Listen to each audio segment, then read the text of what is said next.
ടെക്നോയുടെ techno spark 30 pro എന്ന പുതിയൊരു smart phone ഇപ്പം അനൗൺസ് ചെയ്തിട്ടുണ്ട്.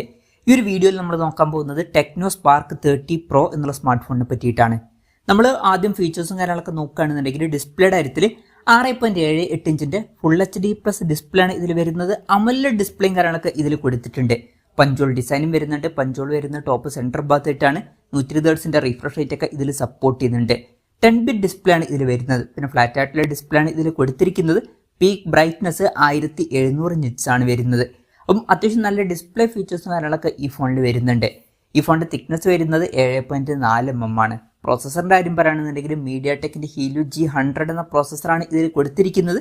ഇത് അത്യാവശ്യം പവർഫുൾ ആയിട്ടുള്ള ഒരു 4G പ്രോസസ്സറാണ്. ശ്രദ്ധിക്കേണ്ട കാര്യം 4G പ്രോസസ്സറാണ്, അല്ലാതെ ഇതിൽ 5G സപ്പോർട്ട് ഉണ്ടാവില്ല. പിന്നെ അവർ പറയുന്നത് 4.5G എന്നാണ്. സംഭവം 4G തന്നെയാണ്, എന്നാലും കുറച്ചും കൂടി ബെറ്റർ ആയിട്ടുള്ള സ്പീഡും കാര്യങ്ങളൊക്കെ ലഭിക്കും എന്നേ ഉള്ളൂ. എന്തായാലും 5G സപ്പോർട്ട് ഇതിൽ വരില്ല. പിന്നെ ഈ ഒരു ഫോണിൽ 8 GB റാം വരെയും 256 GB ഇന്റേണൽ വരെയൊക്കെ വരും. എക്സ്റ്റെൻഡ് റാം എന്നുള്ള ഫീച്ചർ ഇതിൽ സപ്പോർട്ട് ചെയ്യുന്നുണ്ട്. അതായത് എക്സ്ട്രാ റാം വേണ്ട സമയത്ത് ഇന്റേണൽ മെമ്മറിയിൽ നിന്ന് കുറച്ച് മെമ്മറി എടുത്തിട്ട് അത് റാമായിട്ട് യൂസ് ചെയ്യും. 8 GB റാം വരെ എക്സ്ട്രാ അങ്ങനെ നമുക്ക് ലഭിക്കുന്നതായിരിക്കും. പിന്നെ IR ബ്ലാസ്റ്റർ എന്നുള്ള ഫീച്ചർ സപ്പോർട്ട് ചെയ്യുന്നുണ്ട്. അതായത് ഈ ഫോൺ റിമോട്ടൊക്കെ ആയിട്ട് യൂസ് ചെയ്യാൻ കഴിയുന്നതായിരിക്കും. NFC-യുടെ സപ്പോർട്ടും ഇതിൽ വരുന്നുണ്ട്. സ്റ്റീരിയോ സ്പീക്കേഴ്സ് വരുന്നുണ്ട്. ഡോൾബി അറ്റ്മോസിന്റെ സൗണ്ടും ഹൈ റെസൊല്യൂഷന്റെ സപ്പോർട്ടൊക്കെ ഇതിൽ വരുന്നുണ്ട്. Android 14 ബേസ് ആയിട്ടുള്ള iOS സോഫ്റ്റ്വെയർ ആണ് ഈ ഫോണിൽ വരുന്നത്. ക്യാമറയുടെ കാര്യം പറയുകയാണെന്നുണ്ടെങ്കിൽ ഫോണിന്റെ പിന്നിൽ ഡ്യുവൽ ക്യാമറ സെറ്റപ്പാണ് കൊടുത്തിരിക്കുന്നത്. 108 മെഗാപിക്സലിന്റെ 1.89 അപ്പേഴ്സിൽ വരുന്ന മെയിൻ ക്യാമറ സെൻസർ ഇതിൽ കൊടുത്തിട്ടുണ്ട്. രണ്ടാമത് ഒരു AI ലെൻസും കൊടുത്തിട്ടുണ്ട്. അപ്പം അൾട്രാ വൈഡ് ആംഗിൾ ലെൻസ് പോലുള്ള കാര്യങ്ങളൊന്നും ഇതിൽ വരുന്നില്ല. എന്നാലും 108 മെഗാപിക്സൽ മെയിൻ ക്യാമറ സെൻസർ വരുന്നുണ്ട്. ഫ്രണ്ടിൽ 13 മെഗാപിക്സൽ സെൽഫി ക്യാമറ ആണ് കൊടുത്തിരിക്കുന്നത്.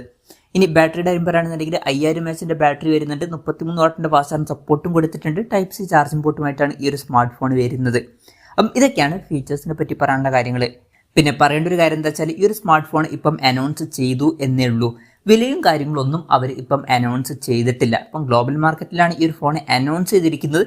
ഇന്ത്യയിലും ചിലപ്പം ഈ ഒരു സ്മാർട്ട് ഫോൺ ലോഞ്ച് ചെയ്തേക്കാം.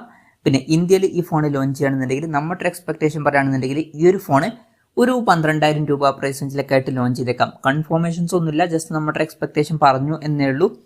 എന്തായാലും 4G ഫോൺ ആണ് എന്നുള്ള കാര്യം വെച്ച് നോക്കുമ്പോൾ 12,000 രൂപ പ്രൈസ് റേഞ്ചിൽ അത്യാവശ്യം തിരക്കുകളില്ലാത്ത ഫീച്ചേഴ്സ് ആണ് എന്നൊക്കെ പറയാവുന്നതാണ്. എന്തായാലും ഇന്ത്യയിലെ ലോഞ്ച് ഡേറ്റിനെ പറ്റിയിട്ടുള്ള ന്യൂസുകളൊക്കെ വരുമ്പം അതിനെ പറ്റിയിട്ടുള്ള വീഡിയോസ് ഒക്കെ നമ്മൾ ചെയ്യുന്നതായിരിക്കും. അപ്പം അതുപോലുള്ള വീഡിയോസ് കാണാൻ താല്പര്യമുണ്ടെന്നുണ്ടെങ്കിൽ ഈ ചാനൽ സബ്സ്ക്രൈബ് ചെയ്യാവുന്നതാണ്. എന്തായാലും ടെക്നോയുടെ ടെക്നോ സ്പാർക്ക് 30 പ്രോ എന്ന പുതിയൊരു സ്മാർട്ട് ഫോൺ ഇപ്പം അനൗൺസ് ചെയ്തിട്ടുണ്ട്. ഈ ഒരു ഫോണിനെ പറ്റിയിട്ടുള്ള നിങ്ങളുടെ അഭിപ്രായം ജസ്റ്റ് ഒന്ന് കമൻറ്റ് ചെയ്യുക. അതുപോലെ തന്നെ ഈ ഒരു സ്മാർട്ട് ഫോൺ ഇന്ത്യൻ മാർക്കറ്റിൽ നിങ്ങൾ ഏത് പ്രൈസിങ്ങിലാണ് എക്സ്പെക്ട് ചെയ്യുന്നത് എന്നുള്ള കാര്യം കൂടി ജസ്റ്റ് ഒന്ന് കമൻറ്റ് ചെയ്യുക.